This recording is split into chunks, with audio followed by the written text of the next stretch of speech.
The ceiling is actually the floor, but no one ever notices. In here the window remains open while I ski on new ways to remain on top of all the shit onto which it seems I am so umbilically connected. Good evening, everybody. Welcome to Sketches with the City. This week I was supposed to talk about Kenneth Rexroth. I do apologize. I started it late, and there was just a whole lot more than I thought, and I want to do him justice, so I'm going to go ahead and do that next week. Again, I apologize. I don't really have an excuse. Day late and a dollar short. If you hang out long enough, I'm sure it'll happen again. Anyway, so what I'm going to do tonight, I figured I'd just read some poetry that inspired me, and then some of my poetry, so you can get to know me a little bit. And this first poem is by a beat poet from San Francisco here, Bob Kaufman. It's called Jail Poems. I'm sitting in a cell with a view of evil parallels, waiting thunder to splinter me into thousand me's. It's not enough to be in one cage with oneself. I want to sit opposite every prisoner in every hole. Doors roll and bang, every slam, and finality, a bang. The junkie disappeared into a red noise, stoning out of his hell. The odored wino congratulates himself on not smoking. Fingerprints left lying on black, inky gravestones. Noises of pain seeping through steel walls crashing. Reach my own hurt. I become part of someone forever. Wild accents of criminals are sweeter to me than the hum of cops. Busy battering down hatches of human souls. Cargo destined for ports off accusations, harbors of guilt. What do policemen need? Socrates. Still prisoner. Old one. 2. Painter, paint me a crazy jail, mad watercolor cells. Poet, hold the suffering, write it in yellow lead.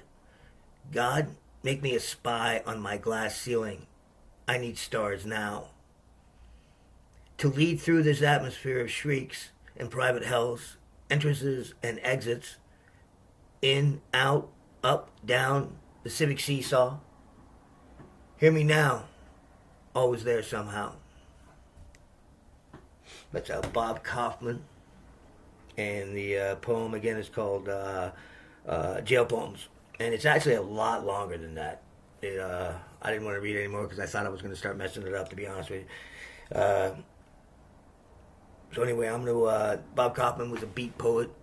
He's a really interesting guy. During the Vietnam War, he actually took a vow of silence, and I think it was we'll get into it later, but for 2 years he didn't speak.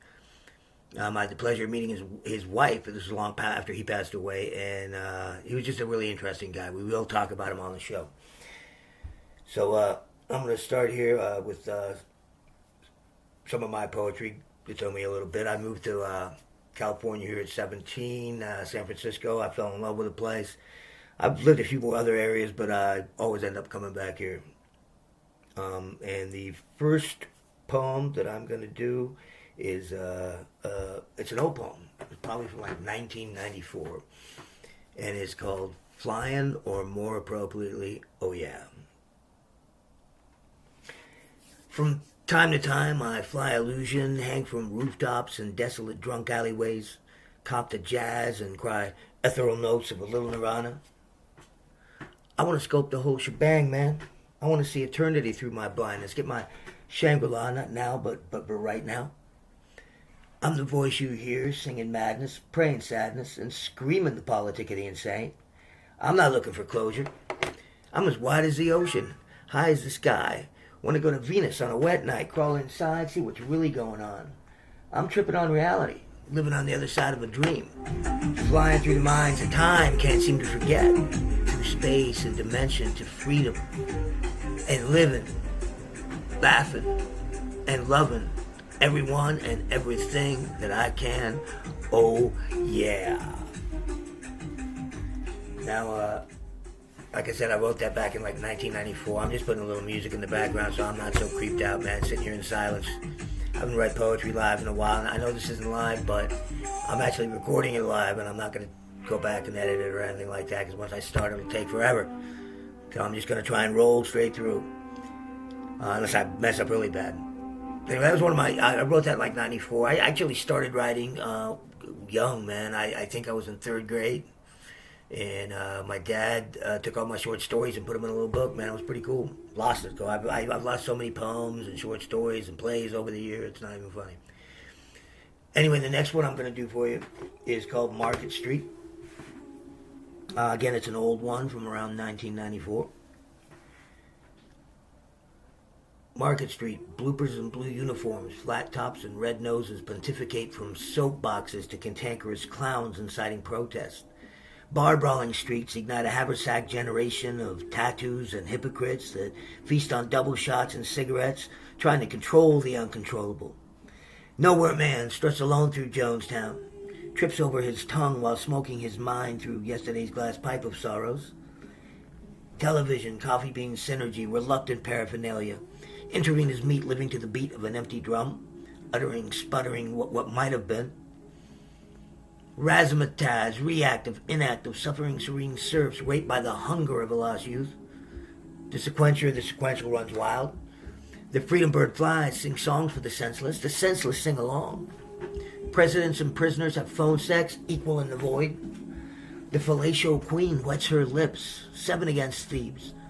Rorschach tests refute wall women, festivals for the oppressed. Youthful vigor gives way to Korsakoff syndrome, a diseased reality of horned rabbits, whim, wham, whining. The universal prostitute takes refuge in the autonomy of the city. And I'm the rangefinder, the random man, a teary-eyed son of the Buddha lands looking for his cheap peep show. And again, that's called Flying, or more appropriately, Oh Yeah. Oh, no, that's Market Street, I apologize. And that, again, was written back in 94. I had the good fortune back then. There was a really strong poetry community here in San Francisco, and man, there were some great poets. I got to hear Jack Michelin, Lawrence Ferlinghetti, Jack Hirschman. I mean, it's just amazing.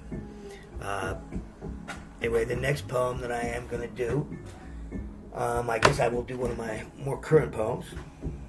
Those I will have to read.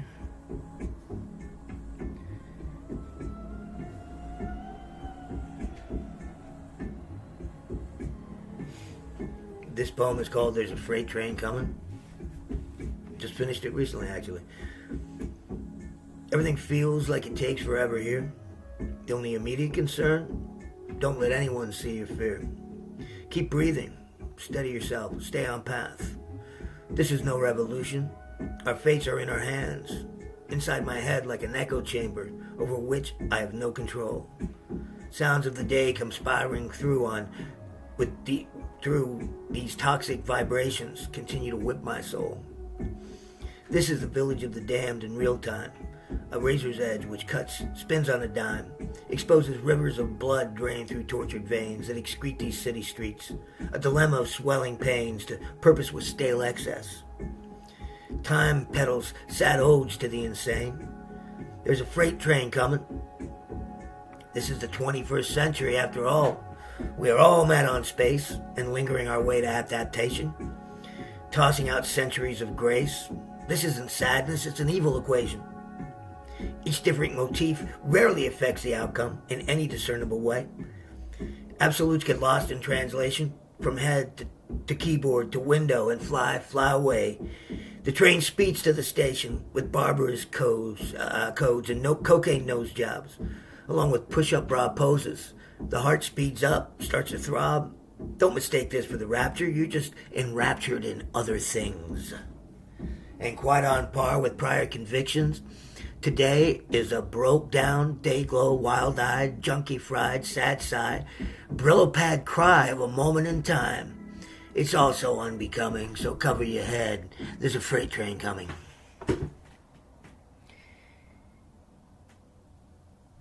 The next poem I'm going to read for you, it's a little older. Probably maybe 2 or 3 years old. And it's called Pray for Rain. I sit alone in wild abandon. I see through walls that aren't there. Paint pictures of darkness in my mind. I fear not the lonely streets. My heart hardened by lifetimes of deceit. While birds chirp outside the morning window. Rapid broken dreams that infect my every step. Sidewalks bow before my feet while Christ bleeds from a twisted cross above my bed. Moons of suffering, children of dread, hang from threads, and the minstrel at the gate says nothing at all. Some wounds never heal. Sometimes the healing never ends. And gray skies bend down toward the sea. I kneel and pray for rain. Let's see what I'll do next. Yeah, so there was a really strong poetry community here. There were poetry open mics every week. They had something called the San Francisco Poetry Follies, where they'd actually put it on public TV. It was pretty cool. It's not anything like that now, unfortunately. This is called Thoughts on a Red-Eye Flight. Depreciated values is the sign of the times, like comatose seasons and red-eye flights to nowhere. Living in sin in this den of iniquity. The only witnesses? Sidewalks, maybe trees. Better keep both hands on the wallet, pal. We're all strange people in a strange land doing strange things for no apparent reason. Ancient history no longer applies. Tragically hip on plutonium odes and subprime blues. Coughing up shopping malls, spewing nuclear innuendo into drip-dry lives. Can't find the profit for the loss, boss. Can't find the profit for the loss.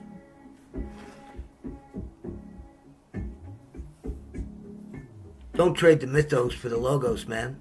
Pay yourself first. It's high time to surmount the boundaries in which all customary views are confined. Way too much matter over this mine. Again, I apologize for the mistakes.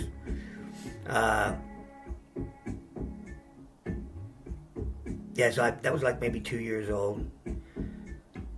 The next one I'm going to try and read here. It's a little hard to read, actually.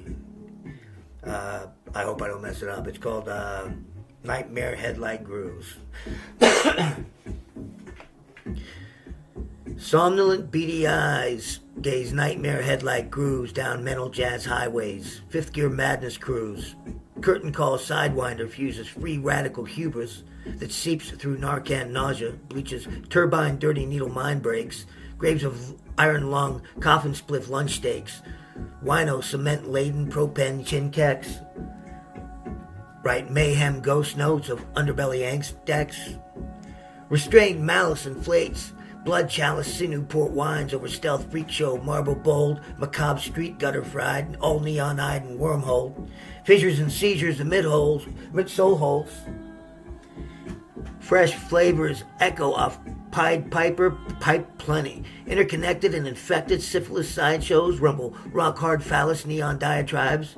Full-force neo-curdling Simonized currencies dread cap space wallows and madcap lies. Thunder dread into free-base cocaine heroin stashed ear whips hang heavy over methamphetamine doorways, trick old-school pop magic boneyards and blood slaves into pornographic wailings and forked tongue ravings. Mass detention, scrolled herrings, morph into mambo shoes, heavy with dread and indolent eyes. Fanatic forays into iridescent causeways, silent toe-tapping emphysemic love craze. Battles backbeat lunch meat sweet slug box with popped-up hand grenade doorknobs. Parlayed into hand-to-mouth paydays, wrapped up in left coast screams in despair. Shoot through dime bag closets of fires, all wrapped up in any fraud god you desire. That was like a tongue twister, man. I'm telling you. Anyway, the last one I'm going to do here. I'm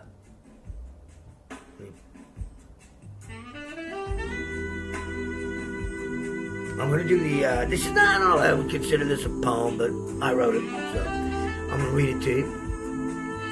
And it's called The Last Surviving Patriot. This is maybe a year old.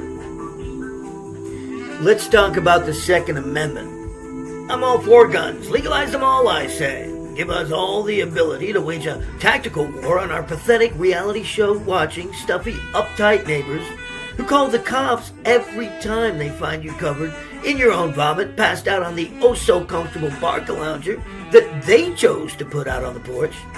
Who needs them? I'm that motherfucker that even the NRA nutjobs don't want to have a gun. Lately, I've been thinking about moving to Montana, or any open carry state, and weaponizing my fucking house. So when these gun-toting, warped, Caucasian, Christian nationalists, colon-dwelling wally bangers come to welcome their good white brother to the neighborhood, they ring my doorbell, and lasers appear from everywhere, pointed straight at their heads, hearts, and genitalia. While recording blast warning, alert, please stand perfectly still, the guns are motion activated and at any movement could cause them to fire, most likely cutting your sorry ass in half. Once they've stood still in absolute terror for a minute, I answer the door, garbed only in wife beater, army helmet, Ray-Bans, a pair of boxers from Doc Martens, and wrapped in the American flag, of course. Ordering as you were, snowflakes, as I take their pies and welcome dishes and laugh condescendingly at their shit-stained pants and tear-filled eyes, all the while rolling my cigar between my lips. For I am the last surviving patriot in America, and I am wasted. Well, anyway, guys, that is going to about wrap it up for this evening. I hope you enjoyed the poetry. If you didn't, don't let it drive you off. We got some great poets coming up. Rexroth, Ginsberg, Moore Kaufman. This is Sketches of San Francisco. Thank you for listening, and you guys have a wonderful evening. San Francisco is high, a heavy haze of since-a-million fog. Breezes off the evening coast, young lovers walk along the bog. Electric sunshine morphs into city beat. Old jazz highways steer a steady course. The ocean air supplies a sacred source. This is San Francisco, a hallowed, holy place, where the divine sea air is always there, ready to cure its next fresh pair of watering eyes. Hordes of neo-antebellum hipsters gaggle, guttural and defining. There's no escaping this madness, as cool as it is terrifying. Only in San Francisco, wild-eyed bebop, chess players take their time in a place where time does not exist. You'll never find a better host. They call it Land's End, the left coast. All year long waves thrash along the shore. This is San Francisco, a hallowed, holy place. The divine sea air is always there, ready to cure its next fresh pair of watering eyes. Hordes of neo-antebellum hipsters gaggle, guttural and defining. There's no escaping this madness, as cool as it is terrifying. Only its next fresh pair of watering eyes, a place where infinite grace locks ghetto junkie ravings, where mind is memorabilia and the love is all embracing. Each moment a mystery unfolds. There's no need for coffin nails, the benign paraphernalia scold. This is San Francisco, a hallowed, holy place. The divine sea air is always there, ready to cure its next fresh pair of watering eyes. Where the dope is now, and radical revolutionaries belt out proclamations. There's no place like it. The madness is a real sensation. Archetypal eternities are spit from the sheltering sky. The freaks are always on their